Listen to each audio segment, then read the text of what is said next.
اور حاجی مشتاق صاحب مہمان کریں گے، دلہانی کو نہیں کریں گے۔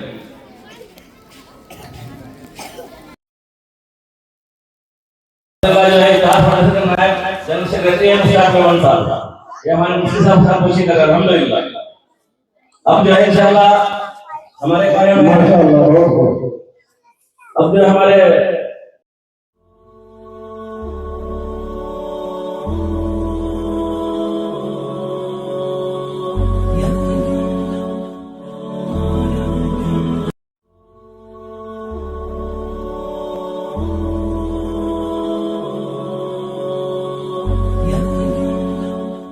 إن الحمد لله نحمده ونستعينه ونستغفره ونؤمن به ونتوكل عليه ونعوذ بالله من شرور أنفسنا ومن سيئات أعمالنا من يهده الله فلا مضل له ومن يضلله فلا هادي له ونشهد أن لا إله إلا الله وحده لا شريك له ونشهد أن سيدنا وسندنا ومولانا محمدا عبده ورسوله أما بعد فأعوذ بالله من الشيطان الرجيم بسم الله الرحمن الرحيم اقرأ باسم ربك الذي خلق صدق الله العظيم وقال النبي صلى الله عليه وسلم خيركم من تعلم القرآن وعلمه او کما قال علیہ الصلوۃ والتسلیم۔ محترم سامعین، اسٹیج پر رونق افروز علماء کرام، منتظمین نظام اور مسجد شاہ ولی اللہ کے امام خطیب حضرت مولانا ارشاد صاحب اور اس کے علاوہ دیگر جتنے بھی مہمان تشریف فرما ہیں، میں ان سب کا شکر گزار ہوں اور انہیں مبارکباد پیش کرتا ہوں کہ آج کا پروگرام دیکھ کر دلی مسرت ہو، قلبی اطمینان ہوا اور واقعی اس بات کا احساس ہوا کہ آج بھی وہ علماء کرام موجود ہیں جو بنجر زمین کو زرخیز بنا سکتے۔ یہ دیکھ کر کے ننھے منھے بچوں نے کتنی عمدہ باتیں ہمارے سامنے پیش کی۔ کوئی بچہ آیا جس نے اللہ کے رسول صلی اللہ علیہ وسلم کی سیرت بتائی، کوئی طالب علم آیا جس نے اللہ کے رسول صلی اللہ علیہ وسلم کی حدیث بتائی، کوئی بچہ آیا جس نے آپ علیہ السلام کی سیرت مبارکہ پر نعتیہ کلام پیش کیا۔ مجھے بہت خوشی ہوئی اور بہت دیر سے میں ان بچوں کے پروگرام کو بہت ہی محبت اور پیار کے ساتھ سن رہا تھا۔ خیر، اللہ تبارک و تعالیٰ آج کے اس پروگرام کو، اس کے معاونین کو، اس میں شرکت کرنے والے کو یا کسی بھی اعتبار سے اس پروگرام کے اندر تعاون کرنے والے کو، اور اسی طریقے سے جو سامعین ہمارے دوست احباب سامنے بیٹھے ہیں اور ہماری ماں بہنیں جو پردہ نشین ہیں، ان سب کو اللہ تبارک و تعالیٰ قبول فرمائے۔ میں نے قرآن پاک کی ایک آیت تلاوت کی، اقرأ باسم ربک الذی خلق، کہ اللہ تبارک و تعالیٰ نے جو سب سے پہلی وحی نازل فرمائی آپ علیہ السلام سے، وہ اقرأ ہے، پڑھ۔ یعنی اسلام وہ مذہب ہے، اسلام یہ پیغام دیتا ہے کہ تعلیم سے زندگی کا آغاز کیا جائے۔ حیرت ہے کہ تعلیم میں ہے پیچھے جس قوم کا آغاز اقرأ سے ہوا۔ اللہ کے رسول صلی اللہ علیہ وسلم کی آمد، آپ علیہ السلام کو نبوت سے سرفراز کیا جا رہا ہے اور اللہ تبارک و تعالیٰ کی طرف سے وحی کا نزول ہو رہا ہے، اور تعلیم اس بات کی دی جا رہی ہے کہ ہم پڑھیں اور پڑھائیں۔ آج بہت افسوس کے ساتھ یہ کہنا پڑ رہا ہے، میں تو یہ چاہ رہا تھا کہ اس بستی کے اندر، اس ادارے کے اندر، اس مکتب کے اندر 35 نہیں بلکہ 350 بچے ہونے چاہیے۔ اتنی بڑی بستی، اور ہم ان بچوں کو دیکھ کر بھی اگر قرآن پاک اپنے بچوں کو نہ سکھائیں تو بڑے افسوس کی بات ہے۔ خیر، اللہ تبارک و تعالیٰ نے اللہ کے رسول صلی اللہ علیہ وسلم پر پہلی وحی نازل فرمائی اور آپ علیہ السلام نے ارشاد فرمایا انما بعثت معلما کہ مجھے معلم بنا کر کے بھیجا گیا ہے، اسی وقت سے لے کر آج تک یہ تعلیم کا سلسلہ جاری ہے۔ آج لوگ مکتب کے اوپر آوازیں اٹھاتے ہیں، لوگ یہ کہتے ہیں کہ ان مکتبوں میں کیا سکھایا جاتا ہے۔ میں آپ کو بتاؤں، مکہ کی سرزمین پر سب سے پہلے اگر کوئی مکتب قائم ہوا ہے تو وہ دار ارقم، دار ارقم مکہ کی سرزمین پر یہ پہلا مکتب ہے، اور اللہ کے رسول صلی اللہ علیہ وسلم صحابہ کرام کو اس مکتب کے اندر تعلیم دیتے ہیں، قرآن کی تعلیم دیتے ہیں، حدیث کی تعلیم دیتے ہیں، توحید کی تعلیم دیتے ہیں، رسالت کی تعلیم دیتے ہیں، اخلاق کی تعلیم دیتے ہیں۔ مفسرین، محدثین اور مورخین نے لکھا ہے کہ آپ اس کو پہلا مکتب بھی کہہ سکتے ہیں، آپ اس کو پہلا مدرسہ بھی کہہ سکتے ہیں، آپ اس کو پہلی خانقاہ بھی کہہ سکتے ہیں، کہ اللہ کے رسول صلی اللہ علیہ وسلم نے دار ارقم سے اس چیز کا آغاز کیا۔ اور صرف اسی پر بس نہیں، بلکہ اس کے علاوہ حضرت عمر فاروق رضی اللہ تعالیٰ عنہ کے جو بہنوئی ہیں، ان کے گھر کے اندر ابتدا سے ہی دین کی تعلیم ہوتی۔ حضرت عمر فاروق رضی اللہ تعالیٰ عنہ کے ایمان لانے کا وہ قصہ بہت ہی مشہور ہے کہ قرآن کی تعلیم ہو رہی ہے، آپ گھر میں داخل ہوتے ہیں، قرآن کے الفاظ آپ کے کانوں کے اندر پڑتے ہیں اور آپ ایمان قبول کر لیتے ہیں۔ یہ مکی زندگی ہے۔ اللہ کے رسول صلی اللہ علیہ وسلم نے اس دین کو عام کرنے کے لیے، اس دین کو پھیلانے کے لیے، اللہ تبارک و تعالیٰ کی توحید کو لوگوں کے دلوں کے اندر پیوست کرنے کے لیے آپ علیہ السلام نے مسلسل کوشش، جد و جہد کی، یہاں تک کہ سلسلہ یہاں تک پہنچ گیا کہ اللہ کے رسول صلی اللہ علیہ وسلم کے لوگ جانی دشمن بن گئے، اپنے پرائے ہو گئے، آپ علیہ السلام کو ذلیل کیا جانے لگا۔ اے ابو طالب، ہم آپ کو وارننگ دیتے ہیں، ہم آپ سے کہتے ہیں کہ آپ اپنے بھتیجے کو سمجھا لے، یہ اس دین کے کام کو چھوڑ دے۔ میرے دوست، اللہ کے رسول صلی اللہ علیہ وسلم کو پیارا جملہ جو سیرت کی کتابوں کے اندر منقول ہے، میں جب اس جملے کو کہتا ہوں میرا دل دھڑک جاتا ہے کہ ہمارے اور آپ کے آقا محمد عربی صلی اللہ علیہ وسلم یہ ارشاد فرماتے ہیں، اے پیارے چچا، آپ کی آنکھوں میں آنسو آ جاتے ہیں اور آپ یہ کہتے ہیں پیارے چچا۔ میں آپ کو کیا بتاؤں، اگر یہ مکہ والے میرے ایک ہاتھ میں سورج دے دے اور یہ مکہ والے میرے دوسرے ہاتھ کے اندر چاند دے دے اور مجھ سے مطالبہ کرے کہ میں لا الہ الا اللہ محمد رسول اللہ کے پیغام کو چھوڑ دوں، تو یہ ممکن نہیں۔ دو ہی کام ہوں گے، یا تو اللہ تبارک و تعالیٰ کا یہ دین سر بلندی تک پہنچے گا، یا محمد کی جان چلی جائے گی۔ ہم اس نبی کی امتی ہیں، ان کی تعلیم کو سیکھ رہے۔ اللہ کے رسول صلی اللہ علیہ وسلم ہجرت سے پہلے مصعب بن عمیر رضی اللہ تعالیٰ اور عبداللہ ابن ام مکتوم رضی اللہ تعالیٰ مدینہ المنورہ روانہ کرتے ہیں اور کہتے ہیں جاؤ وہاں جا کر کے دین کی تعلیم دو، لوگوں کو قرآن کی تعلیم دو، لوگوں کو حدیث کی تعلیم دو، ان کے اخلاق کو سنوارو، نماز کی تعلیم دو۔ آج ان مکاتب کے اندر کیا ہوگا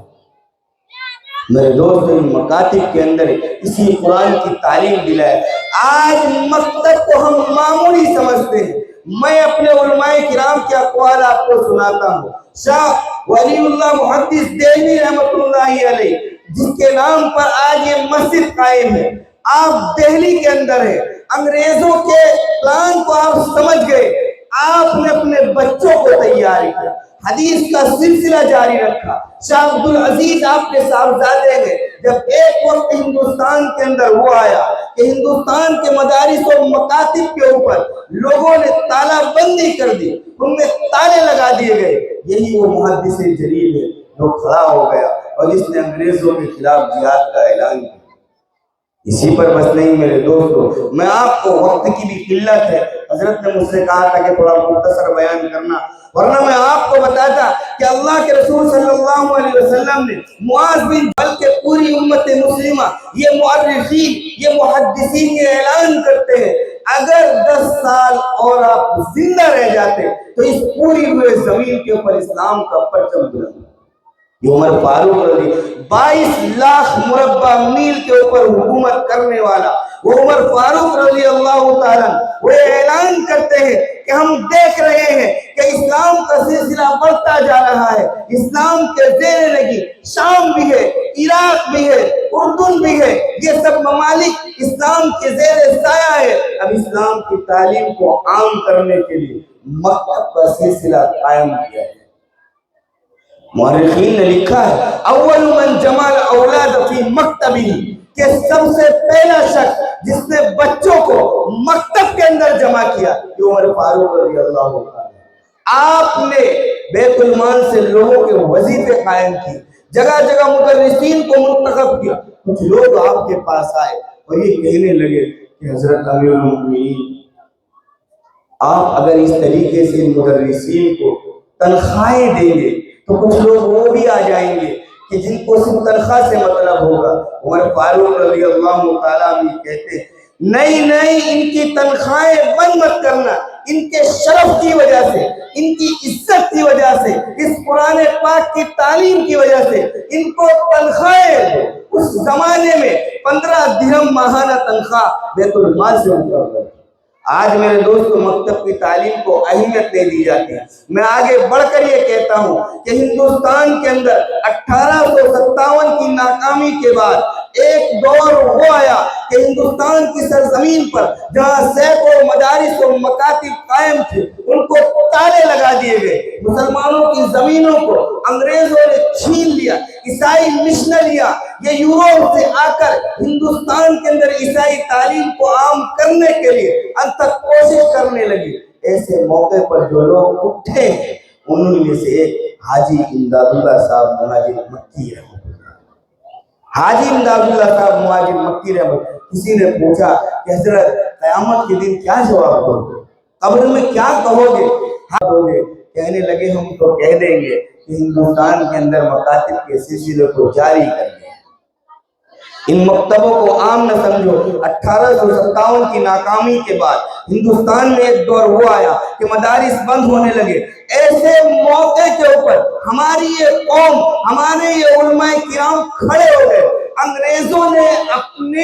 اپنے بینکوں کے دروازے کھول دیے اور اسکول اور مشنریوں کے اندر یہ اعلان کیا گیا کہ آپ اپنے بچے ہم کو دو، ہم آپ کے بچوں کو مفت کھلائیں گے، مفت پلائیں گے، مفت تعلیم دیں گے۔ ایسے موقع کے اوپر 1867 کے اندر میرے دوستو دارالعلوم دیوبند کی بنیاد رکھی گئی۔ کیا اعلان کیا گیا کہ تم عیسائی مشنریوں میں شریک نہ ہونا۔ جن لوگوں نے آپ کے بچوں کو شہید کر دیا، جن لوگوں نے آپ کے بڑوں کو شہید کر دیا، جنہوں نے آپ لوگوں کو غلامی کے طوق سلاسل کے اندر ڈال دیا، اپنے بچوں کو ان کے پاس بھیجو گے؟ ہرگز نہیں۔ مولانا قاسم نانوتوی رحمۃ اللہ علیہ، مولانا رشید احمد گنگوئی رحمۃ اللہ علیہ، مولانا یعقوب نانوتوی رحمۃ اللہ علیہ، حاجی عابد حسین صاحب رحمۃ اللہ علیہ، یہ وہ مقدس جماعت جو کھڑے ہو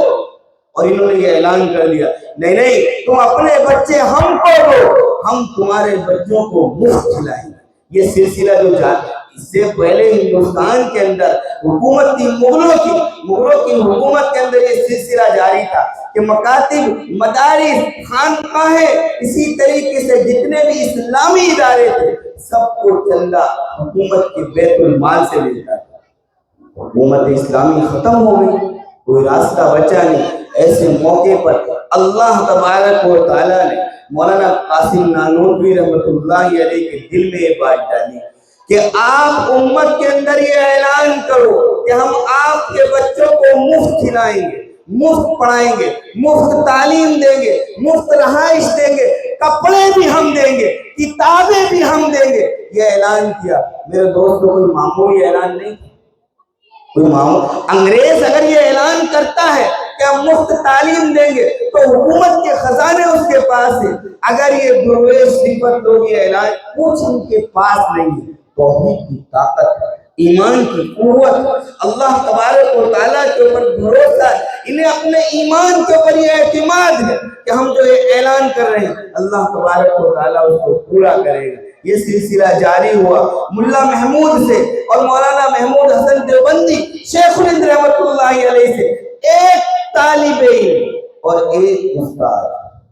یہ سلسلہ شروع ہوا۔ اور آج میرے دوستوں پوری دنیا کے اندر آپ دیکھ لو، واسطہ یا بالواسطہ دارالعلوم دیوبند کے فاضل آپ کو وہاں ملیں گے، انہی کا نورانی علم آپ کو ملے گا، انہی کی تعلیم آپ کو ملے گی۔ آپ دیکھ لو وہاں سے یہ سلسلہ جاری ہوا اور آج یہ شاہ ولی اللہ اس مسجد تک پہنچ گیا۔ ایسے موقع پر ہمارے اکابرین اور بزرگان دین میں مولانا علی میاں ندوی رحمۃ اللہ علیہ، انہوں نے بڑی پیاری، آپ کے دل کے اندر بڑی تڑپ تھی، بڑی فکر تھی، بڑی قرن تھی، حضرت ایک اجتماع میں تشریف لے گئے۔ آپ نے اس طرح نوجوان بچوں کو دیکھا، چھوٹے چھوٹے بچوں کو دیکھا، آپ نے اس پروگرام کو دیکھنے کے بعد بڑی پیاری بات ارشاد فرمائی کہ ان بچوں کی حفاظت کر لو، ان کے ایمان کی حفاظت کر لو، ان کے دین کی حفاظت کر لو، ان کے اسلام کی حفاظت کر لو، ان کے آنے والے مستقبل اور ان کے فیوچر کی حفاظت کر لو۔ اور حفاظت کا طریقہ میں آج آپ کو بتا دیتا ہوں کہ مکاتب قائم کرو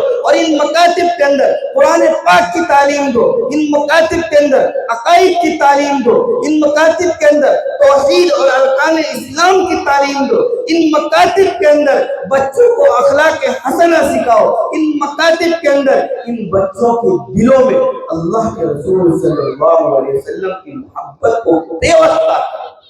آپ اس کے آگے بڑھ کر میں آپ کو بتاؤں، آپ نے دوسرے اجلاس کے موقع پر یہ اعلان فرمایا، اگر ہم مسلمان یہ سمجھتا ہے کہ اپنے بچوں کو اچھی سے اچھی اعلیٰ سے اعلیٰ جاب دلائی جائے، اس کے اوپر وہ لاکھوں روپیہ خرچ کرتا ہے، میں کہتا ہوں کہ اس پر لاکھوں روپے خرچ کرنے سے زیادہ ضرورت اس بات کی ہے کہ اپنے یہاں پر مکاتب قائم کرو اور ان مکاتب کے اندر اپنے بچوں کو دینی تعلیم دو۔ آگے آپ یہ کہتے ہیں اگر بچہ آپ کا بیمار ہو جاتا ہے، ہم اس کے علاج کے لیے بڑے اسپتال کے اندر جاتے ہیں، جتنی ضرورت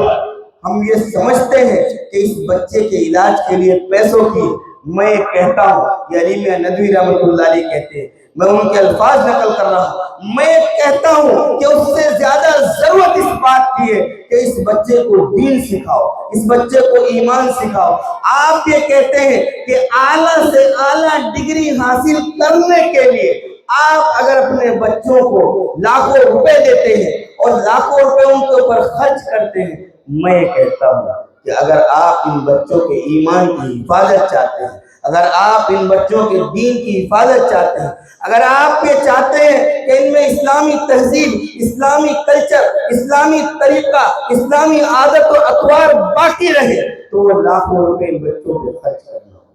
یہ ہمارے بزرگان دین کے تجربات ہیں۔ میں آگے آپ کو بتاؤں، مولانا منظور صاحب نعمانی رحمۃ اللہ علیہ ایک اجلاس کے اندر بیٹھے ہیں، آپ کے دل کے اندر بڑی تڑپ ہے، بڑی قرن ہے، بڑی فکر ہے، آپ لوگوں سے یہ التجا کرنے لگے، محدث ہیں آپ لوگوں سے یہ کہہ رہے ہیں، ارے میرے لوگوں، میں آپ کو کیا بتاؤں، میں اپنے پیٹ کاٹ کر اگر ان مکاتب کو زندہ رکھنا پڑے تو اپنے پیٹ کو کاٹ دو، لیکن ان مکاتب کو زندہ رکھو۔ آج یہ اسلامی شعور، اسلامی احساس، اسلامی کلچر، اسلامی تہذیب، اسلامی طور طریقے، اسلامی اطوار جو ہم سب کو نظر آ رہے ہیں، یہ انہی مکاتب کا نتیجہ ہے۔ یہ ہمارے چھوٹے چھوٹے بچوں کو صبح میں بلاتے ہیں، شام کو بلاتے ہیں، ان بچے سے کہتے ہیں کہ بھائی قاعدہ پڑھ لے، اس بچے سے کہتے ہیں بھائی قرآن پڑھ لے، اس بچوں کو دعائیں سکھاتے ہیں، اس بچے علامہ اقبال، بیچ میں ایک بات اور یاد آ گئی، ایک بات اور بیچ میں یاد آ گئی، علامہ اقبال کا نام شاید ہی کوئی ایسا ہوگا جس نے علامہ اقبال رحمۃ اللہ علیہ جو شاعر اسلام گزرے، جس نے ان کا نام نہ سنا۔ ایک مرتبہ کا قصہ ہے، کچھ لوگ جو ایجوکیٹڈ اعلیٰ تعلیم یافتہ ہے، میں اس اعلیٰ تعلیم یافتہ پہ بھی دو چار جملے کہہ دوں کہ دیکھو اسلام نے عصری تعلیم حاصل کرنے سے منع ہے۔ افسوس یہاں ہوتا ہے کہ ہم نے ایک بچے کے اوپر لاکھوں روپے خرچ کیے، اس کو ٹیچر بنایا، وہ اسلام سے ہاتھ دھو بیٹھا۔ ہم نے ایک بچے کے اوپر لاکھوں روپے خرچ کیے، اس کو ڈاکٹر بنایا، وہ اسلام سے ہاتھ دھو بیٹھا۔ ہم نے ایک بچے کے اوپر لاکھوں روپے خرچ کیے، اس کو انجینئر بنایا، وہ اسلام سے دور ہو گئے۔ افسوس یہاں ہوتا ہے۔ اگر آپ ڈاکٹر ہیں، آپ کے چہرے کے اوپر داڑھی ہے، آپ سنت رسول کو سمجھ رہے ہیں، آپ کے دل کے اندر امت کا غم، امت کی فکر، امت کی قرآن، اور آپ کے دل کے اندر محمد عربی صلی اللہ علیہ وسلم کی محبت، وہ اعلیٰ تعلیم خدمت خلق ہے۔ اللہ تعالیٰ خیر الناس من ينفع الناس کے اندر اس کو داخل ہے۔ اعلیٰ تعلیم کو منع نہیں ہے۔ ہمارے بزرگان دین نے بہت ہی سوچ سمجھ کر یہ باتیں کہی ہیں، وہ کبھی تعلیم کے مخالف نہیں رہے۔ ارے اسلام ہماگیر مذہب ہے، کون انگریزی پڑھنے سے منع کر سکتا ہے؟ اگر ضرورت پڑ گئی یورپ کے اندر اسلام کو پھیلانے کی تو انگریزی تعلیم کی ضرورت پڑے گی، کون منع کر سکتا ہے؟ اگر ضرورت پڑ گئی عربی کی، عرب کے اندر جانے کی تو عربی تعلیم کی ضرورت پڑے گی، اگر ضرورت پڑ گئی ہندی کی، سنسکرت کی، کوئی منع نہیں کرتا ہے۔ لیکن منع اس بات سے کیا جاتا ہے تم شوق سے کالج میں پڑھو، پارک میں پڑھو، جائز غباروں میں اڑو، آکاش میں جھولو، کوئی منع نہیں۔ بس ایک بات بندے عاجز کی رہے یار، اللہ اور اس کے رسول کو ہرگز کی۔ کوئی بھی اللہ میں خیر بات یہ بتا رہا تھا کہ علامہ اقبال رحمۃ اللہ علیہ کے پاس جو حاضر ہوئے اور یہ کہنے لگے کہ حضرت ہم نے مسجدوں کے اندر دیکھا ہے یہ ملے مولانا یہ ٹوٹی ٹوٹی چٹائی کے اوپر بیٹھے ہوتے ہیں اور ان بچوں کو کبھی الف پڑھاتے ہیں، کبھی با پڑھاتے ہیں، کبھی قاعدہ پڑھاتے ہیں، کبھی کچھ سکھاتے ہیں۔ آپ کو ایسا محسوس نہیں ہوتا کہ ان کا فیوچر خراب ہو جائے، ان کا مستقبل خراب ہو جائے؟ یہ کیا کمائیں گے، کیا کھائیں گے؟ وہ یہ سمجھ رہے تھے کہ یہ علامہ اقبال رحمۃ اللہ علیہ یورپ سے پڑھ کر آئے ہیں، انہوں نے یورپ کے کلچر کو دیکھا ہے، یورپ کی تہذیب کو دیکھا ہے، یورپ کی بلندیوں کو دیکھا ہے۔ ہم ان کے سامنے جب یہ بات رکھیں گے تو یہ اپنی شاعری کے اندر ان کی ہجو بیان کریں گے، ان کی برائی بیان کریں گے، ان کو غلط کہیں گے اور ہمارا مقصد یہ قوم تک پہنچ جائے گا۔ نہیں میرے دوستو، وہی علامہ اقبال رحمۃ اللہ علیہ کھڑے ہو گئے اور کہنے لگے میرے بھائیوں ان کو نہ روکو، ان کو نہ روکو، ان چٹائیوں پر بیٹھ کر ان کو پڑھانے دو، ان چٹائیوں پر بیٹھ کر ان کو پڑھنے دو۔ میں نے اسپین کا کلچر دیکھا ہے، میں نے اندلس کا کلچر دیکھا ہے، جہاں پہ جامع قرطبہ ہے، جہاں پہ غرناطہ ہے، بڑی بڑی مسجدیں اور بڑی بڑی عمارتیں ہیں، 850 سال مسلمانوں نے وہاں پر حکومت کی ہے۔ آج ایک بھی بندہ وہاں پر لا الہ الا اللہ محمد رسول اللہ کہنے والا نہیں۔ میں نے ان کی تہذیب کو دیکھا۔ اگر آپ لوگوں نے ان علماء کرام کو روکے رکھا، اگر آپ لوگوں نے ان علماء کرام کی مدد نہیں کی، اگر آپ لوگوں نے ان مدارس و مکاتب کے اوپر توجہ نہیں دی، ایک دن وہ آئے گا کہ ہمارے بچے ارتداد کا شکار ہو جائیں گے۔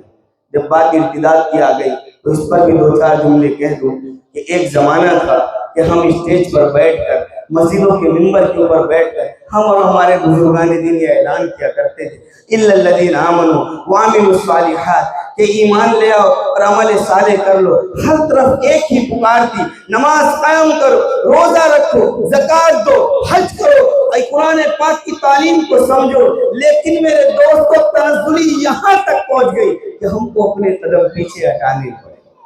اور ہماری نوجوان بچیوں اور بچوں کو دیکھ کر ہمیں یہ کہنا پڑ رہا ہے کہ اپنے ایمان کی حفاظت کریں۔ اپنے آج ارتداد ہمارے گھروں تک پہنچ چکا ہے، آج ہماری بچیاں ہمارے ہاتھوں سے نکل گئی ہے، آج ہمارے بچے یہ کنٹرول کے باہر ہو چکے ہیں۔ آج ایمان کی اہمیت، ایمان کی افادیت کا ان کو بالکل بھی علم نہیں ہے۔ وہ ایک مفتی صاحب گزرے، مفتی حسین صاحب ٹونکی، انہوں نے بڑا پیارا جملہ کتاب کے اندر لکھا ہے۔ یہ بات میں یہاں اس لیے بتا رہا ہوں کہ جتنے لوگ یہاں بیٹھے، میری ان سے دلی گزارش ہے، میں اپنی بہنوں سے بھی یہ درخواست کرتا ہوں کہ اپنی بچیوں کو ان مکاتب کے اندر بھیجو۔ یہ تمہاری بچیوں کے دلوں میں ایمانی شعور پیدا کریں گے، ایمانی احساس پیدا کریں گے، ایمانی جذبہ پیدا کریں گے۔ یہ اللہ کے رسول صلی اللہ علیہ وسلم کی محبت ان کے دلوں میں پیوستہ کر دیں گے۔ یہ آل رسول، یہ فاطمہ رضی اللہ تعالی عنہ امہات المؤمنین کی زندگی ان کو بتا کر اتنا مضبوط اور اتنا پختہ کر دیں گے کہ یہ کسی بھی کلچر میں چلی جائے، یہ کسی بھی تہذیب میں چلی جائے، یہ کسی بھی فنکشن کے اندر چلی جائے، لیکن یہ اپنے پردے کو نہیں بھولے گی، اپنے اسلام کو نہیں بھولے گی، یہ اپنے طریقے کو نہیں بھولے گی۔ تو وہ مفتی صاحب یہ ارشاد فرماتے ہیں کہ کہ میں بہت ہی یقین اور وثوق کے ساتھ یہ بات کہتا ہوں، بہت ہی یقین اور وثوق اور اطمینان کے ساتھ اور ایمانی جذبے کے ساتھ میں یہ بات کہتا ہوں کہ تم اپنے بچوں کو مکتبوں کے اندر بھیجو، مکتبوں کی تعلیم اپنے بچوں کو دلاؤ۔ میں یہ پورے اطمینان کے ساتھ کہتا ہوں کہ دنیا کی کوئی طاقت ان کے ایمان کو لرزہ نہیں۔ اتنے بڑے اللہ والے اس بات کو نقل کر رہے ہیں کہ تمہارے بچوں کی اعلیٰ تعلیم اگر مکتب کی تعلیم ہے تو وہ ان کے ایمان کو لرزہ نہیں کر سکتے۔ آج ہوتا کیا ہے کہ ہمارے بچے نہ ان مکتبوں میں آتے ہیں نہ مدرسہ میں۔ ایک بات اور بیچ میں، ایک ہے مکتب ایک ہے مدرسہ، دونوں کی اہمیت اپنی اپنی جگہ ہے۔ مکتب کی اہمیت کے اندر علماء کرام نے یہ لکھا ہے کہ مدارس میں جو دین پڑھایا جاتا ہے، جو کتابیں پڑھائی جاتی ہیں، یہ فرض کفایہ ہے۔ ایسے علماء تیار کرنے ہیں کہ ہر علاقے کے اندر، ہر محلے کے اندر، ہر شہر کے اندر 2-4 علماء کرام ایسے تیار ہو جائیں جو پیچیدہ مسائل کو بھی حل کرنے والے ہوں، ان کو شریعت کا لیکن مکاتب کے اندر جو تعلیم دی جائے۔ ابھی میں نے اور آپ نے اور جتنے سامعین ہیں، ہماری ماں اور بہنوں نے سنا کہ ایک طالب علم آتا ہے وہ نماز کے فرائض کو بیان کرتا ہے، ایک بچہ آتا ہے وہ غسل کے فرائض کو بیان کرتا ہے، ایک بچی آتی ہے وہ وضو کے فرائض کو بیان کرتی ہے۔ علماء کرام نے لکھا ہے کہ ان مکاتب کے اندر جو تعلیم دی جاتی ہے وہ فرض عین ہے، اس سے چھٹکارا نہیں ہے، یہ فرض عین ہے کہ یہ ہمارے بچوں کو سکھاتے ہیں کہ نماز کیسے پڑھنی ہے، یہ ہمارے بچوں کو سکھاتے ہیں کہ نماز سے پہلے وضو کرنا ہے، وضو کا طریقہ کیا ہے، یہ ہمارے بچوں کو سکھاتے ہیں کہ غسل کا طریقہ کیا ہے، یہ ہمارے بچوں کو نماز کے واجبات سکھاتے ہیں، یہ ہمارے بچوں کو نماز کے فرائض سکھاتے ہیں، یہ ہمارے بچوں کو مفسدات نماز سکھاتے ہیں، یہ ہمارے بچوں کو وضو کو اپنی ذات کو بچاؤ، وہ اہلیکم نار، اپنے اہل و عیال کو جہنم کی آگ سے کیسے بچائیں۔ تو میرے دوستو، اللہ کے رسول صلی اللہ علیہ وسلم نے ارشاد فرمایا کہ جن چیزوں پر تم عمل کرتے ہو اپنے بچوں کو ان کی تاکید کرو، جن چیزوں کو تم سیکھتے ہو اپنے گھروں میں جا کر۔ آج ایک بات اور بیچ میں بتا دوں کہ یہاں روک کر کہ سب سے بڑا المیہ یہ ہے کہ بھئی ہمارے پاس مکتب ہے، ایک بچی ہمارے یہاں مکتب میں آتی ہے 8 سال 10 سال 12 سال، جیسے ہی وہ 12 سال کی ہو جائے گی اب اس نے قرآن پاک سیکھا نہیں سیکھا، پڑھا نہیں پڑھا، وہ آئی کبھی گئی، اب اس نے اس کے 12-13 سال سے لے کر کے اس کی شادی تک ہمارے پاس کوئی انتظام نہیں۔ آج اگر ہماری بچیاں بالغ ہیں، ہماری بچیاں بڑی ہیں، اگر کوئی نکاح کر کے اپنے گھر میں کسی عورت کو لے کر کے آتا ہے، کیا اس کی تعلیم کا ہمارے پاس انتظام ہے؟ آج ہمارے معاشرے کے اندر یہ بہت بڑی کمی ہے کہ بالغ بچیوں کے لیے ہمارے پاس دینی تعلیم کا کوئی انتظام نہیں، ہمارے پاس کوئی ایسا نظام نہیں۔ حالانکہ اس طرح کے نظام ہونے چاہیے کہ بھئی کسی گھر کے اندر روزانہ 1 گھنٹہ بالغ بچیوں کے لیے، بالغ لڑکیوں کے لیے، اور وہ عورتیں جن کا نکاح ہو چکا ہے ان کے لیے دینی تعلیم کا نظم ہونا چاہیے۔ میری بہنیں یہاں بیٹھی ہیں، میں ان سے کہوں گا کہ آپ بہشتی زیور کو پڑھیں، یہ آپ کا زیور ہے، یہ جنت کا زیور ہے، یہ آپ کو بتائے گا کہ خاوند کی عزت کیا ہوتی ہے، یہ آپ کو بتائے گا کہ شوہر کا مرتبہ کیا ہے، یہ آپ کو بتائے گا کہ ایک عورت کا مقام کیا ہے۔ لیکن آج ہم نے دینی تعلیم کو چھوڑ دیا۔ خیر، میں اپنی بات پر واپس آتا ہوں کہ حضرت عمر فاروق رضی اللہ تعالیٰ اللہ کے رسول صلی اللہ علیہ وسلم سے پوچھا کہ اللہ کے رسول، یا ایھا الذین آمنوا قوا انفسکم واہلیکم نارا، یہ واہلیکم نارا سے کیا مراد ہے؟ اللہ کے رسول صلی اللہ علیہ وسلم نے ارشاد فرمایا، اے عمر، جو سیکھتا ہے وہ گھر جا کر کے بتا دے۔ آج جمعے کا دن ہوتا ہے، ممبر کے اوپر خطیب ہوتا ہے، ہمارے معاشرے کا یہ المیہ ہے کہ خطیب جب اپنی آدھی بات کو پورا کر دیتا ہے اس کے بعد مجمع مسجد کے اندر جاتا ہے۔ جب ہم ہی سننے کے لیے تیار نہیں ہیں تو ہماری مذکورات تک دین کیسے پہنچے گا؟ خیر، جو ہم نے سنا، جو ہم نے سمجھا، میری اور آپ کی اللہ کے رسول نے فرمایا کہ عمر، جو باہر سیکھو، جو پڑھو، جن گناہوں سے تم بچ رہے ہو وہ ساری کی ساری تعلیم اپنے گھر میں جا کر کے بتا دو۔ بلکہ ایک بات اور مجھے مولانا ارشد مدنی دامت برکاتہم کی وہ یاد آ گئی میں وہ بھی آپ کو سنا دوں کہ حضرت ایک مرتبہ تقریر کر رہے تھے، کہہ رہے تھے کہ یہ جو بڑے بڑے کالج ہیں، یہ جو بڑی بڑی ڈگریاں دینے والے ادارے ہیں، ہم اس سے منع نہیں کرتے، یہ آپ کے بچوں کو اعلیٰ سے اعلیٰ ڈگریاں دیں گے، عمدہ سے عمدہ تعلیم دیں گے، یہ ایجوکیٹڈ آپ کے بچوں کو بنا دیں گے، یہ ان کی سیلیاں اچھی سے اچھی دلوا دیں گے، لیکن کیا ان اداروں کے اندر یہ سکھایا جائے گا کہ ماں کے قدموں کے نیچے جنت؟ کیا ان اداروں کے اندر یہ بات بتائی جائے گی کہ باپ جنت کا دروازہ ہے؟ کیا ان اداروں کے اندر یہ بتایا جائے گا من لم یرحم صغیرنا ولم یوقر کبیرنا، کہ جو ہمارے چھوٹوں پر شفقت نہ کرے، جو ہمارے بڑوں کی عزت و احترام نہ کرے، وہ ہم میں سے نہیں ہے؟ یہ اسلام بتائے۔ کیا یہ بتائیں گے کہ مرنے کے بعد کیا ہوگا؟ کیا یہ ادارے بتائیں گے کہ دوزخ کیسی ہے؟ کیا یہ ادارے بتائیں گے کہ جہنم کیسی ہے؟ کیا یہ ادارے بتائیں گے کہ جنت کے اوپر بٹھا دیا گیا، آپ کے باپ کی انٹری ہو رہی ہے، آپ کرسی کو چھوڑ دو، یہ تیرا باپ ہے؟ جیسے ابو ہریرہ رضی اللہ تعالیٰ عنہ کی روایت، وہ بھی مجھے یاد آ گئی، میں وہ بھی سنا دوں کہ اللہ کے رسول صلی اللہ اپنا کام کر رہے ہیں، میں ان کا شکر گزار ہوں، ان کو مبارکباد پیش کرتا ہوں، بلکہ میں یہ کہہ دوں کہ یہ روکھی سوکھی کھا کر بھی آپ کے بچوں کو پڑھائیں، یہ کبھی آپ سے زیادہ پیسوں کا مطالبہ نہیں کریں گے، یہ کبھی بھی یہ نہیں کہیں گے آپ کے بچوں کو بھیجو، اگر 500 روپیہ مہینہ دو گے تو ہم دیجیے، کبھی نہیں کہیں گے۔ ان کے دل کے اندر اللہ تبارک و تعالیٰ کا ڈر، اللہ تبارک و تعالیٰ کا خوف، بس ایک مشن پر نکل گئے، انہوں نے اپنے گھروں کو چھوڑ دیا۔ بلکہ مفتی شفیع صاحب کی وہ بات بھی مجھے یاد آ گئی، وہ کہتے تھے بھائی تم عالم بن گئے تو اب قوم کے تانوں کے لیے تیار ہو جاؤ، اگر مسجد میں بیٹھو گے تو بھی لوگ تم کو گالیاں دیں گے، مسجد سے باہر نکلو گے تو بھی لوگ تم کو برا بھلا کہیں گے، لیکن تم اس دین کے کام کے لیے نکلے ہو کہ تم کو اللہ کے رسول صلی اللہ علیہ وسلم کی سنت ان بچوں کو بتانی ہے، اللہ کے رسول صلی اللہ علیہ وسلم کی سیرت ان بچوں کو بتانی ہے، اللہ کے رسول صلی اللہ علیہ وسلم کا پیغام ان بچوں کو بتانا ہے۔ کیا پیغام ہے؟ وَأْمُرْ أَهْلَكَ بِالصَّلَاةِ وَاصْطَبِرْ عَلَيْهَا، یہ جو چھوٹے بچے ہیں ان سے کہو، ان کو نماز کا حکم کرو۔ بلکہ ایک روایت کے اندر اللہ کے رسول صلی اللہ علیہ وسلم نے ارشاد فرمایا کہ جب آپ کا بچہ 7 سال کا ہو جائے تو آپ اس کو نماز کی تاکید کرو۔ یہ کون سکھا رہا ہے اور کیوں سکھا رہا ہے؟ یہ اس لیے سکھائے کہ میرا اور آپ کا، پوری امت مسلمہ کا یہ عقیدہ ہے کہ ایک دن یہ آنکھیں بند ہو جائیں گی، یہ دنیا کا دروازہ بند ہو جائے گا، برزخ کا عالم ہوگا، قبر کے اندر جانا ہے، منکر نکیر آئیں گے، مجھے بھی جواب دینا ہے، آپ کو بھی جواب دینا ہے، اس کے بعد پھر قیامت کا مرحلہ ہوگا، حشر کا میدان قائم ہوگا، اللہ تبارک و تعالیٰ پوچھیں گے ما علمت و ما ادبت، بتا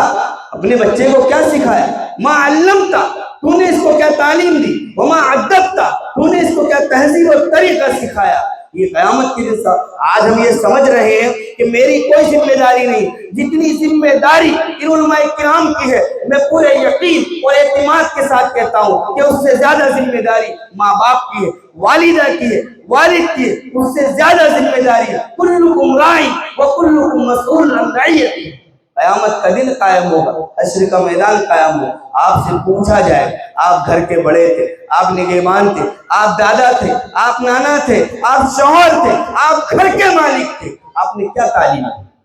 قیامت کے دن پوچھا جائے گا۔ ہم یہ نہ سمجھے کہ میں نے عمل کر لیا، الا الذین آمنوا وعملوا الصالحات، یہاں یہ بات بتائے گئے وتواصوا بالحق،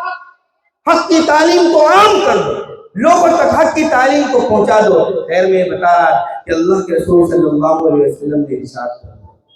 کہ جب بچہ 7 سال کا ہو جائے تو اس کو مسجد لے جانا شروع کر دو، اس سے کہو بیٹا یہ اللہ کا گھر ہے، بیٹا یہ مسجد ہے، یہ وہ مقدس جگہ ہے کہ یہاں اگر معمولی سی ٹائلس بھی لگی ہو تو بھی ہم چپل پہن کے نہیں جا سکتے، یہ اللہ تبارک و تعالیٰ کا در ہے، یہ اللہ تبارک و تعالیٰ کا گھر ہے، یہاں آ کر کے پیشانی کو جھکایا جاتا ہے، یہاں آ کر کے اپنی ذلت، اپنی عاجزی، اپنی مسکنت کو ظاہر کیا جاتا ہے اور اللہ تبارک و تعالیٰ سے مانگا جاتا ہے۔ اللہ تبارک و تعالیٰ نے 5 نماز، ابھی ایک بچہ آیا تھا،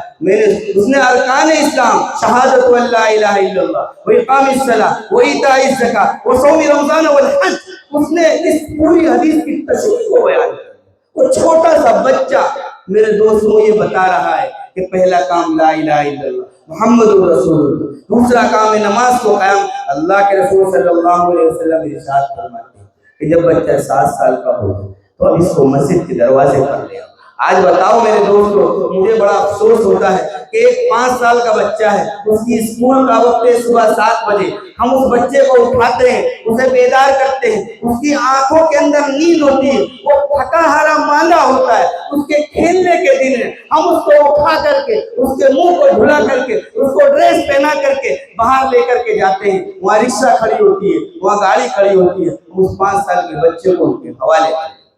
لیکن ایک 7 سال کے بچے کو مسجد میں لے گئے۔ کیوں؟ ہمارے دلوں کے اندر عصری تعلیم کی اہمیت ہے، ہمارے دلوں کے اندر انگریزی کی اہمیت ہے، ہمارے دلوں کے اندر ان ملازمت کی اہمیت ہے، ہمارے دلوں کے اندر روپیہ پیسے کی اہمیت ہے، لیکن اہمیت اگر ہمارے دلوں میں نہیں ہے تو اسلامی تعلیم کی نہیں ہے۔ ہم یہ بلکہ مفتی تقی صاحب عثمانی نے اپنے خطبات کے اندر ایک بڑی پیاری بات ارشاد فرمائی، اصلاحی خطبات ان کے مشہور ہیں۔ حضرت نے ایک بات بڑی پیاری ارشاد فرمائی کہ ایک صاحب میرے پاس آئے، میرے پاس آنے کے بعد مجھ سے کہنے لگے کہ مفتی صاحب، میرے قریبی تعلق تھے، مجھ سے کہنے لگے مفتی صاحب بڑی خوشی کی بات ہے۔ میں نے پوچھا بھائی کیا بات ہے؟ کہنے لگے بچہ امریکہ چلا گیا، میرا بچہ امریکہ چلا گیا ہے، بہت اچھی ملازمت ہے، اور بس تھوڑی غلطی یہ ہو گئی کہ بے دین ہو گئی۔ اعلیٰ ملازمت ملنے پر اس کی تعریف کی جا رہی ہے، عمدہ پیسے ملنے پر اس کی پڑھائی کو بیان کیا جا رہا ہے، امریکہ جانے پر خوشی کا اظہار کیا جا رہا ہے، اور بے دینی کو کہتے وقت تھوڑی سی غلطی ہو گئی کہ وہ بے دین ہو گئے۔ حضرت یہ کہتے ہیں کہ اس کے اس جملے نے میرے دل کو توڑ دیا۔ اس کو یہ کہنا چاہیے تھا کہ حضرت میں نے بچے کو پڑھایا، میں نے بچے کو لکھایا، میں نے امریکہ بھیج دیا، افسوس کی بات یہ ہے کہ وہ اپنے دین کو بھول گیا۔ یہ افسوس کی بات ہے کہ وہ ہمیں لوگوں سے یہی شکایت ہے، ہم منع نہیں کرتے، آپ اسکول کھولو، آپ کالج کھولو، آپ ڈاکٹر بناؤ، آپ انجینئر بناؤ، آپ پروفیسر بناؤ، آپ ایڈوکیٹ بناؤ، آپ ساری اصلی تعلیم کو دے دو، ہمیں کوئی شکایت نہیں ہے، ہم کسی سے کوئی شکوہ گلہ نہیں کرتے، بس ہم یہ کہتے ہیں کہ تم ان کی دینداری کو باقی رکھو، تم ان کے ایمان کو باقی رکھو، تم اسلامی تہذیب کو باقی رکھو، تم ان کے پردے کو سنبھالو، ان کی حیا کو سنبھالو، ہمارے بچوں کی داڑھیوں کو سنبھالو، ان کی ٹوپیوں کو سنبھالو، تم یہ سارے کام کر لو، جو چاہے اپنے بچوں کو پڑھا لو، ہمیں کوئی اعتراض نہیں ہے۔ جب بچہ 7 سال کا ہو جائے تو اس کو مسجد لے کر کے آ جائے، تمہارا بچہ 7 سال کا ہو جائے اس کو مسجد لے کر کے آ جائے، اور جب بچہ 10 سال کا ہو جائے، اللہ کے رسول صلی اللہ علیہ وسلم کی بات کو بڑے دھیان سے سن۔ اللہ کے رسول یہ فرماتے ہیں اگر بچہ 10 سال کا ہو جاتا ہے، اب وہ نماز نہیں، اب تنبیہ کر، وَضْرِبُوهُ، اب اس کو مارو۔ کیا میں نے اور آپ نے کبھی اپنے بچوں پر اس طرح کی سختی کی ہے؟ کیا کبھی ہم نے یہ سوچا ہے کہ یہ میرا 10 سال کا بچہ ہے، یہ مسجد کے دروازے پر نہیں جاتا، یہ فجر نہیں پڑھتا، یہ ظہر نہیں پڑھتا، یہ عصر نہیں پڑھتا، یہ مغرب نہیں پڑھتا، یہ عشاء نہیں پڑھتا ہے، یہ اللہ کے رسول صلی اللہ علیہ وسلم کی سنتوں کو چھوڑ رہا ہے، یہ اللہ کے رسول صلی اللہ علیہ وسلم کے دل کو توڑ رہا ہے؟ کیا کبھی ہم نے اس بات پر سختی کی؟ کیا کبھی ہمارے دل کے اندر یہ بات ہے کہ میرے نبی کا فرمان ہے بچہ 10 سال کا ہو گیا، میں اس کی پٹائی کروں گا، میں اس کو ماروں گا، میں زبردستی اس کو مسجد لے کر کے جاؤں؟ نہیں میرے دوستو، میری ماں بہنوں سے بھی میری یہ شکایت ہے کہ آپ کو اپنے بچے بہت پیارے ہیں، جتنی محبت ایک ماں کو اپنے بچوں سے ہوتی ہے کسی کو اتنی محبت اپنے بچوں سے نہیں ہوتی۔ مفتی تقی صاحب عثمانی اسی آیت کی تفسیر یا ایھا الذین آمنوا قوا انفسکم واہلیکم نارا کے اندر بڑی پیاری بات ارشاد فرماتے ہیں کہ میری بہنوں، میں ایک قصہ تم کو سناؤں کہ ایک چھوٹا سا بچہ ہے جو 1 یا 2 سال کا ہے، وہ اپنے گھٹنوں پر چل رہا ہے، دور ایک آگ کا تنور ہے، یہ بچہ دھیرے دھیرے اس تنور کی طرف جا رہا ہے، اور یہ ماں بیٹھ کر کے آٹا گوندھ رہی ہے، یہ ماں بیٹھ کر آٹا گوندھ رہی ہے، اور یہ دور ہی دور سے کہتی ہے کہ عبداللہ رک جا، اے عبداللہ رک جا، اے عبداللہ رک جا، اپنی جگہ کو چھوڑتی نہیں ہے، یہ اپنی جگہ پر بیٹھی ہوئی ہے، اور وہ بچہ تنور کی طرف دوڑ رہا ہے۔ اب جاتے جاتے بچہ تنور میں گیا، اب محلے والے آئے، آپ یہ مجھے بتاؤ کہ کس کا قصور ہے؟ ساری دنیا یہ بات کہے، شوہر آئے گا اپنی بیوی سے پوچھے گا بچہ تنور میں کیسے گیا، بیوی بتائے گی ماں آٹا گوندھ رہی تھی، بچہ تنور کی طرف جا رہا تھا، میں دور سے بیٹھی بیٹھی اس کو منع کر رہی تھی، تو کیا شوہر اس کی بات کو مان لے؟ شوہر یہ کہے گا تو سارے کام چھوڑ دیتی، ہم کھانا باہر سے لے آتے، تو روٹی کو آٹے کو گوندنا بند کر دیتی، تو روٹی پکانا چھوڑ دیتی، تو جا کر کے اس بچے کو پکڑتی، یہ تیری ذمہ داری۔ محلے والے آئیں گے کہیں گے بڑی بیوقوف عورت ہے، تیری ذمہ داری یہ تھی کہ تو آٹے کو چھوڑ دیتی، یہ آٹا خراب ہو جاتا، دوسرا آٹا مارکیٹ سے آ جاتا، لیکن تو نے اس بچے کو نہیں پکڑا، تیری غلطی ہے۔ مفتی صاحب یہی بات کہتے ہیں، یا ایھا الذین آمنوا قوا انفسکم واہلیکم نارا، کا مطلب صرف اتنا نہیں ہے کہ ایک بچہ ہم کو ملا، بیٹا آپ نے نماز پڑھی، بیٹے نے کہا نہیں، اچھا ٹھیک ہے کل سے پڑھ لیں۔ پھر ایک دن بچہ ملا، پھر اس سے پوچھا بیٹا آپ نے نماز پڑھی، بولے نہیں، بیٹا کل سے پڑھ، نہیں اب تاکید کرو، اب اس کا ہاتھ پکڑ لو، اب اس کو مسجد کے دروازے تک لے کر کے جاؤ، اب اس کو بتاؤ کہ اللہ تبارک و تعالیٰ کا در ہے، یہ اللہ تبارک و تعالیٰ کی چوکھٹ ہے، اور بیٹے سن لے، تو بڑی سے بڑی غلطی کر لے گا میں معاف کروں، اس سے بڑی سی بڑی کوتاہی ہو جائے گی میں درگزر کر دوں گا، لیکن اگر تو نے نماز کو چھوڑا تو یہ قابل برداشت نہیں۔ یہ اس آیت کا مطلب ہے کہ اپنے بچوں پہ سختی کرو، ان کو ڈراؤ، ان کو دھمکاؤ، ضرورت پڑے تو ان کو مارو پیٹو، لیکن ان کو مسجد کے اندر بھیجو۔ میرے دوستو آج بہت کوتاہی ہو رہی ہے، ہم لوگ یہ سمجھ رہے ہیں کہ ہم نے اپنے بچوں کو ایک وقت میں مدرسے اور مکتب بھیج دیا، اور ہمارے ذہن کے اندر یہ بات آ گئی کہ ہم نے اپنی ذمہ داری کو پورا کر لیا۔ ہرگز نہیں، یہ ہماری ذمہ داری پوری نہیں ہوئی ہے۔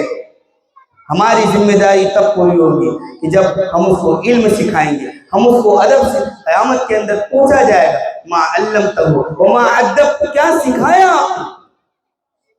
یہ آپ کے ماتحت تھے، یہ آپ کے زیر سایہ تھے،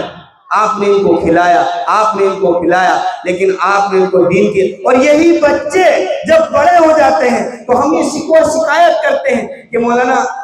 ارشاد صاحب کے پاس آ کر کے تعویذ دے دو اور بولو کہ وہ میرا بچہ نافرمان ہو گیا۔ وٹوا سے ایک عورت میرے پاس آئی، آج سے تقریباً 5 سال پہلے کی بات ہے، 24 سال کا اس کا بچہ، وہ گھر کے اندر اس بچے کو بند کر کے باہر سے تالا لگا کر اپنے پڑوسی کو ساتھ میں لے کر میرے پاس آئی، اور مجھ سے آ کر کے یہ کہتی ہے مولانا میرا بچہ 24 سال کا ہے، نشے کی ایسی لت ہو چکی ہے کہ اس کو گھر سے باہر نکالتی اسے نشہ کرتا ہے، آپ دعا کر دیجیے، آپ تعویذ دے دیجیے، آپ میرے بچے کو کوئی ایسی آیت بتا دیجیے جس سے وہ اس گناہ سے عادی ہو جائے۔ میرے دوستوں بتاؤ، وہ 24 سال کا بچہ ہے،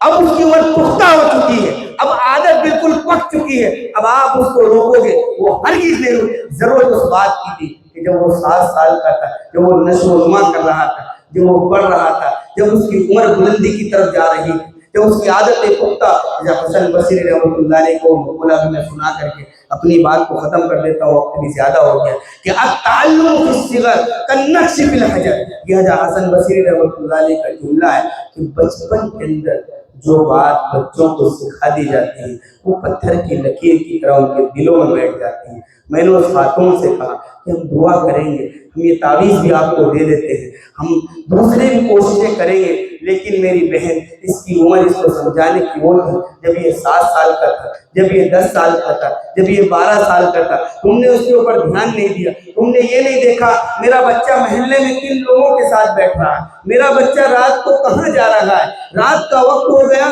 میرا بچہ ادھر اور ادھر گھوم رہا ہے، ہم آرام کی نیند سو رہے ہیں اور ہمارا لگتے جگر یہ چوراہوں کے اوپر بیٹھا ہوا ہے۔ بڑے افسوس، ارے کیا محبت ہے تمہاری! کل یہ بچہ بگڑ جائے گا، اپنے باپ کے اوپر ہاتھ اٹھا دے گا، اپنی ماں کے اوپر ہاتھ اٹھا، اس کے دل کے اندر کوئی دینداری نہیں ہوگی، کوئی محبت، اس کو معلوم ہی نہیں ہے کہ اللہ کے رسول صلی اللہ علیہ وسلم نے کہ تیری ماں ہے۔ ایک صحابی آئے، اللہ کی آخری بات ہے، ایک صحابی آئے، اللہ کے رسول صلی اللہ علیہ وسلم سے پوچھا کہ سب سے زیادہ حق کس کا ہے؟ اللہ کے رسول نے کہا امہ، پھر اس کا بولے امہ، پھر کس کا؟ 3 بار اللہ کے رسول صلی اللہ علیہ وسلم نے ارشاد فرمایا، اس نوجوان کو یہ تعلیم دی کہ سب سے زیادہ حق تیرے اوپر اگر کسی کا ہے تو تیری ماں کا۔ یہ دین کی تعلیم ہے۔ آج اسی دینداری کے اندر رہتے ہوئے ہمارے بچے نافرمان بن گئے، وجہ کیا ہے؟ دین کی تعلیم سے دور ہے۔ اس لیے میرے دوستوں میری ایک گزارش یہ التجا ہے، آپ سے درخواست ہے کہ جتنے لوگ اس مجمع کے اندر بیٹھے ہیں، ہماری مائیں اور بہنیں، وہ اس بات کی نیت کر لیں کہ ہم کم کھائیں گے، تھوڑا کھائیں گے، لیکن اپنے بچوں کو دینی تعلیم ضرور کریں گے میرے دوستو۔ اللہ تعالیٰ ہم سب کو عمل کی توفیق عطا فرمائے۔ وآخر دعوانا الحمدللہ رب العالمین۔ ماشاء اللہ، یہ کون تھا، کس نے یہ تھی مستیاں، یہ کون تھا؟